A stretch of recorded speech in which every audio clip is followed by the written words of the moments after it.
What does Queen Victoria, knitting, and weddings all have in common? Hello, fellow nerds. This is John, and I am a nerd that knits. And we are going to be talking about Queen Victoria's history and how her love for lace has forever affected Shetland and the wedding bridal industry. And it all starts with lace.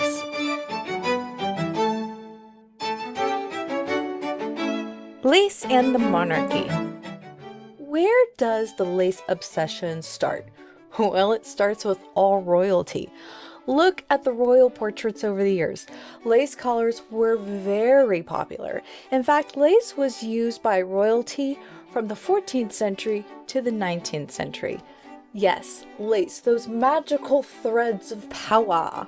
But it didn't stop there. Lace defined the ruling class from its subjects, because nothing defined the classes like a poor lace worker. Lace makers were mainly women that worked from home, because women could not start guilds. And this is very important. Because women could not start guilds, they were beholden to the lace merchants. Lace merchants would supply the lace makers with thread, patterns, and then they would collect the finished pieces for a sum. Even children in orphanages and convents were expected to make lace to earn a living. Fashion dictated the lace market, and every region made lace. Regional lace. French lace, Spanish lace, Italian lace. Are you sensing a theme here? Different regions had different lace. There were all different kinds. There were also different ways of making it, usually with needles and bobbins. But John, this is a knitting channel. Why are we talking about bobbin lace and not knitted lace?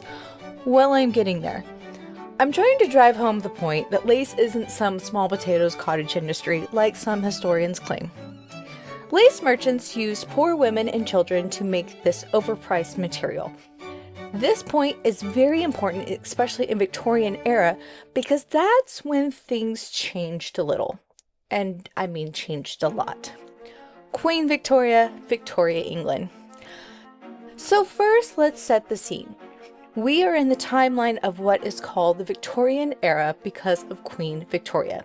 Yes, this timeline of history is a 63-year period because that was the time of her reign. So when I think of Victoria, England, I think of Charles Dickens. And yes, because he was there too. Lots of things were going on. Jack the Ripper, Sherlock Holmes, Charles Darwin, but let's set aside the bleak house for now. Well, it was the best of times, it was the worst of times, and Victorian England was going through it because the world was changing, and in this particular time, it was during the transition period for England. We won't get into all of it, but I did want to expose a little bit of the bigger picture. The young queen saves a declining lace market. It sounds like a headline somewhere, perhaps it is. The time is 1840. Queen Victoria of England is getting married to Prince Albert. Indeed, a royal wedding is a grand affair. But in the end, this wedding would create two wedding traditions, save two lace markets for now, and change the perception of lace making. If Queen Victoria is the heroine of the story, big if, then the little town of Honington, I hope I'm pronouncing that right, found in the country of Devon, would be the suffering people she saves. How dramatic this sounds, but the very particular lace made in the south of England was losing popularity. The Industrial Revolution in England started in the 1760s. During this period, textile industry was greatly affected. Lace was also greatly affected, mainly because machine lace was becoming popular. Handmade lace makes a comeback. The antagonist, the Industrial Revolution, or more pointedly, John Heathcote, sounds like a villain from a Victorian era book, if you ask me. Because in the 1768, he created the first lace machine. This disrupted the lace market, like big time. Because the lace merchants were cut out, and so were the lace makers. This invention drove lace prices down and affected the livelihoods of many. Machine lace was cheaper and could be bought and used by everyone, not just the nobles or people that had money. But the bigger problem is that the women and the children were losing what little economy they had. Cut to 1840, and the Queen's wedding attire is breaking with tradition. For one, it's white. This is where the white wedding dress tradition started. And number two, the satin wedding dress is also covered in lace, Huntington lace. Lace made from women and children, not machines. Lace books. Huntington lace had one thing machine lace could not recreate, and that was imperfection, because machine lace was becoming indistinguishable to handmade lace. Handmade lace, with some imperfections, were seen as true works of art. Lace books were popular during this time as well. Lace books were utopian accounts of lace makers. These little books of propaganda spoke to the class struggles of the time. And we know how these books definitely affected the struggles of the time. Just look at Charles Dickens' works. Writers of lace books would also create a romantic picture of a clean, soft, well-spoken woman that made lace, not a hunched-over, poor worker that slaved away long laborious hours making lace. They also talked about the lace market created a livelihood for these women and how it was socially meaningful. Remember, this could classify under works of charity. If you are confused, please look into Christian Victorian women and all their charity works. In these books, they taught people how to identify machine lace from real lace, and that real lace was made by human hands, and it was the superior lace. Okay, Sean, we've listened long enough. Where's the knitting? Well, this is the perfect timing because this imperfection trend moves right into knitting. Shetland lace enters into the party. Shetland, Scotland, an area known for its natural, beautiful landscape, rocks and sea air, and sheep. You heard that correctly, sheep. Unlike bobbin lace, which was flax, silk, or other fibers, Shetland wool is spun from the Shetland sheep that are unique to the area. Over the centuries, these sheep have adapted to the weather conditions, and boy, do they have some weather conditions out there. Their fleece is very soft and fine, and incidentally, the Shetland wool market was also uprooted by the Industrial Revolution. Shockety shocker, shocker of the century. Shetland knitters were a hardy bunch. Over the century, they had used the fine wool that the Shetland sheep provided. These amazing knitters created knitting garments that matched the trends of the fashion world. This was integral to the local economy and the livelihoods of the locals.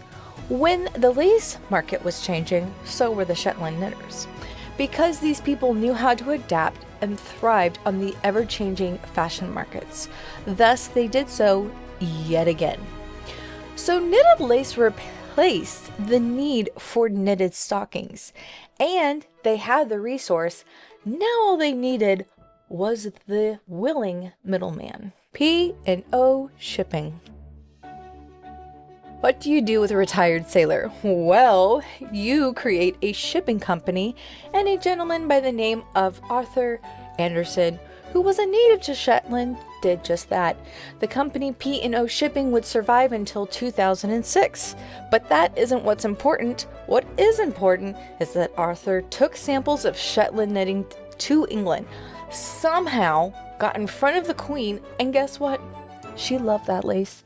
She ordered 12 pairs of lace stockings and started a new love affair with another kind of lace, Shetland lace. Ah, here comes the knitting. But of course it doesn't stop there, because this was peak shawl trend season. If you know, you know. In 1837, lace bundles, stalls, shawls were all the rage. And after a purchase was made by the Queen, well, Shetland lace knitting was found all throughout London. Shetland Lace Era. Shetland lace was becoming extremely popular. During this time, it's the height of popularity for Shetland lace products because everyone wanted Shetland lace. From christenings to bridal wear. Shetland lace was an heirloom piece that was requested for the family. Another important part of society's norms during this time was the time frame of mourning. And Queen Victoria was known for wearing full mourning attire after her husband Albert's death that lasted 40 years. Mourning attire was strictly enforced and usually lasted 3 to 4 months to 2.5 years. Black face veils were necessary, and once again, the Shetland knitting community continued to flourish. From mourning veils to motor vehicle veils to veils for children. Anything handmade lace around the face was Shetland lace because of its soft and delicate nature. Another thing, Shetland shawls were known to be so fine it could pass through a wedding band. We've also heard this marketing ploy before. It worked so well for them, let's try it in England. Shetland lace knitters also continue to send gifts and samples to the royal palace. In this sample that lives in the Shetland Museum and Archives is but a piece of that history tying Queen Victoria and Shetland together. This was a prototype of a lace shawl design that was sent to the Queen for her 80th birthday in 1899. Gifting shawls. In my research, I read that Queen Victoria was rumored to gift Shetland shawls to her favorites. The only historical account I know of that there's evidence of is the gifted shawl that she gave to Harriet Tubman. Yes, that Harriet Tubman. Once again, because the Queen's reign was 63 years. It is said that Queen Victoria was a fan of Harriet Tubman, and in 1897, she gifted this shawl. The shawl was made of silk lace and linen, knitted in a Shetland lace design. This lovely shawl sits in the Smithsonian as a part of the African American History and Culture exhibit. For some context, Harriet was born in 1822 and died in 1913. And in 1897, she would have been 75 years old when she received the shawl. Bridal shawls. In some regards, I might be like Queen Victoria that gives shawls as gifts. I like to gift wedding shawls to brides. Some people use them in their wedding photos and some don't. Either way, wedding shawls are a beautiful gift to a bride. This piece is a shawl that I made for a family member's wedding. But it also ties in a lost tradition, handmade lace, a royal lineage that has been forgotten. The death of a monarch. Queen Victoria died at the age of 81 on January 21st, 1901. But before she died, did you know that she crocheted? This shocked me probably the most out of all the things that I read, because it was just very fascinating that she crocheted. She presented 8 crocheted scarves to British war heroes. These scarves that she made with her deteriorating eyesight. And she's also known to have cataracts around this time, so this is pretty impressive. Out of 8, 6 are known to still exist, with 5 being in museums. The Queen was buried in a white gown and her wedding veil, a lace lover to the end. Other mementos were buried with her, but one thing remained. Shetland knitting would keep calm and carry on for years to come. Because this is not the only story, but this particular story has come to a close.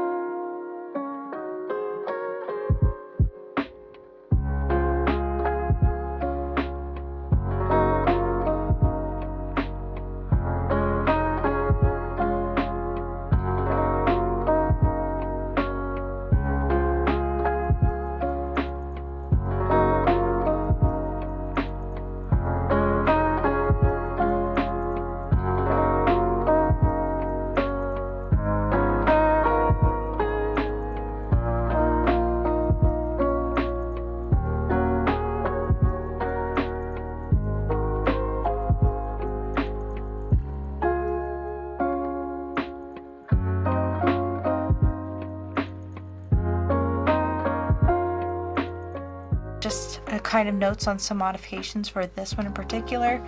This is supposed to be a wedding shawl for a very close family member, and so I definitely want to give it some more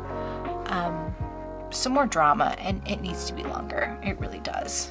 All of this lace pattern has like different sections, and with this pattern in particular, I did not use lace thread. I actually used fingering weight. And with fingering weight, I feel like it just is too short. So once again, I am adding length. And this time I am adding length to a lace pattern, which can be very tricky. So what I did here is right after this line, right after this separation, this section, I just went back to a previous section and did this, and then I transitioned to this. And this pattern right here is actually the same as this one right here. Not this section, but this section right here. So I'm just, you can kind of see how it looks similar. This is a 12 stitch repeat. This is an 18 stitch repeat. So as you can see how it looks completely different. And I did that so it would look better with this 18 stitch repeat versus the 12 stitch repeat. But it is the same, and what I probably will do is I probably carry this motif and then just repeat this whole section and then finish. When it comes to lace shawls like this, sometimes if you're like, oh, how do I make this thing longer? Because I definitely want to make this thing longer. That's a way that you can do it. Sometimes you really have to think outside the box. It's obviously not going to be the same, and that's what's kind of nice because it does look completely different. Section right here looks completely different than up here. So it's amazing what happens when you add a couple of stitches on each side of it. And to tell you the truth, if you're like, oh, I like that, I want to do the exact same thing that Jean just did, right here, I just added extra stitches in this area. That's all the difference is. This is like 2 stitches, and right here it's a yarn over 2, 4, 5. So it's 5 stitches there instead of 2. Sometimes that's really all it takes for lace, is just kind of looking at what was previously done in previous sections and then just continue it. Yeah, lace is fun. It can be a mathematical nightmare, or if you just kind of think about it more logically, like, yeah, I could have modified this pattern to work. I just don't think it would have been really pretty if I shrunk back to a 12 and then mathematically it'd be off. I mean, technically I guess I could have increased and then put it in that way, but that just looks very silly. So if you're like, what should I do if I want to add more lace detailing to these lace shawls? Or if I'm modifying it because I used a different kind of yarn, this is what you can do. Because, I mean, even when I lock this, to me it's just not long enough. So yeah, that's why we're adding the extra length to it. And yeah, I don't feel that this little extra detailing takes away from the beauty that's already there. I think it also kind of makes it a little bit more unique.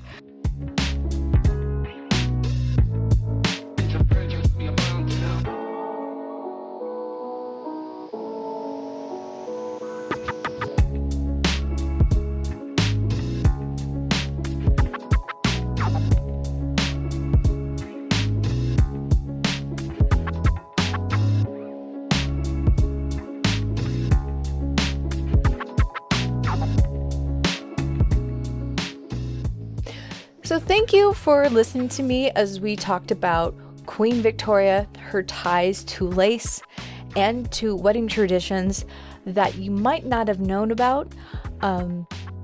This was a fascinating walk through like history, and as always, thank you for listening. Please like, comment, and subscribe.